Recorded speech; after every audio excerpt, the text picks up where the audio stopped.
This is definitely an attack. It will affect your child rearing. It will affect your education system. This is instructions for the teacher in the classroom to ask her or his students, how do people express their sexual feelings? What is abstinence? And here are some answers. Oral sex, masturbation, anal sex, massage, holding hands, touching each other's genitals, saying, I like you.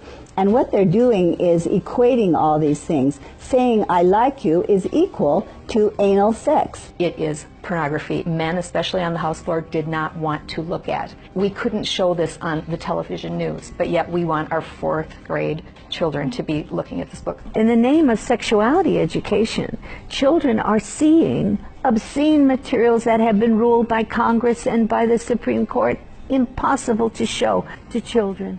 An online CSE program for African youth called The World Starts With Me tells children that sexuality includes oral sex and masturbation. It then tells them it's their own choice if they want to lose their virginity. It shows children pictures of naked girls and boys in various stages of development, and then asks them to point out differences in their private parts.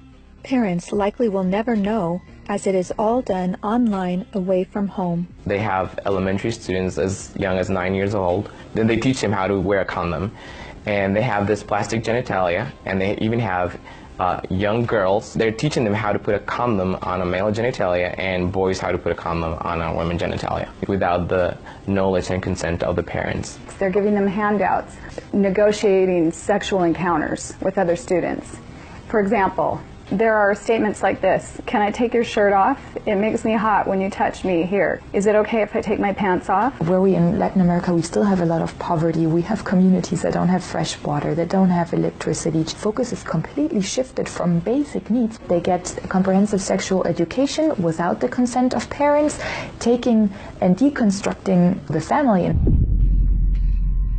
My brother Luigi and I had an opportunity to go to the United Nations and give a speech on the UN floor. I told them how Planned Parenthood was passing out a booklet for HIV positive youth at the United Nations called Healthy, Happy, and Hot. This is for the kids who have AIDS. It teaches about sexual pleasure through masturbation with same-sex partners and even if you are drunk. This pamphlet called Healthy, Happy, and Hot tells young people that you have the right not to disclose your HIV status to a sexual partner if you're not comfortable. It also tells young people that are HIV positive that if they decide with their partner not to wear a condom, that's their decision. The World Health Organization standards for sexuality education in Europe actually suggest that children ages 0 to 4 should be given information about masturbation and given the right to explore their gender identity. For ages 4 to 6, children should be taught about same-sex relationships and respect for different norms regarding sexuality. The interests of organizations like UNFPA and IPPF is to get parents out of the picture and to radicalize and sexualize children. UNFPA has tried to convince my country to change our positions on issues such as reproductive rights and comprehensive sexuality education. Madam Chair, does the UNFPA think it can do this because Nauru is the smallest member state of the United Nations?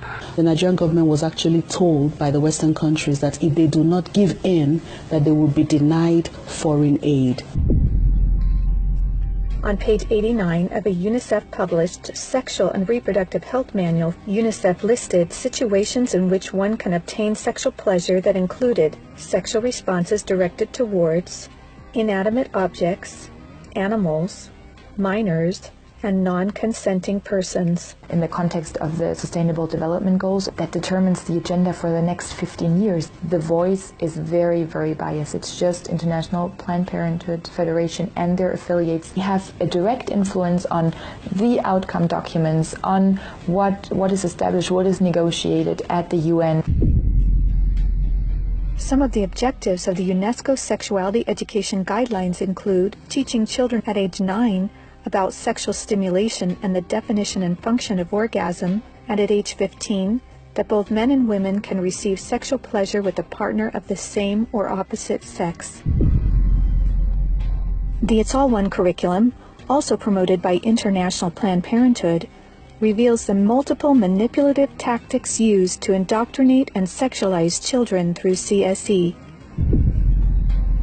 Like other CSE programs, It's All One claims, among other things, to be evidence-based, comprehensive, human rights, gender-sensitive, and culturally appropriate education that will increase young people's responsible decision-making, to reduce adolescent rates of pregnancy and sexually transmitted infections, including HIV.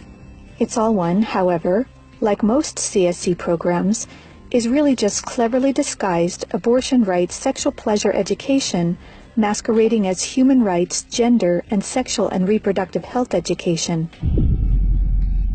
It aggressively promotes abortion. With over 112 references to abortion, It's All One has an obsessive focus on sexual pleasure, mentioning sexual pleasure 62 times. It promotes multiple sex acts and instructs children on how to stimulate themselves or their partner to orgasm. To explore their readiness, children fill out a worksheet that infers children are ready to have sex when you are feeling sexually attracted to the other person, and when you're feeling comfortable about telling the other person what feels good sexually. It teaches that human rights encompass sexual rights, including alleged rights to all persons to sexual expression and the right to seek sexual pleasure. Hooking children on sex is a multi-billion-dollar business for Planned Parenthood and other similar organizations. This is because children, or prospects, once sexualized, become Planned Parenthood customers, dependent upon their services. Comprehensive sexuality education programs are disguised under many names.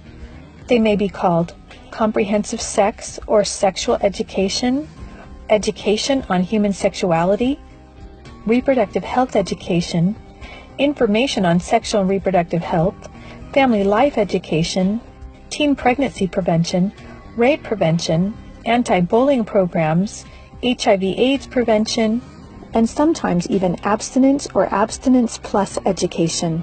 CSE programs usually falsely claim to be age-appropriate, evidence-based, healthy sexuality education that will prevent teen pregnancy, sexual abuse, STDs, and HIV.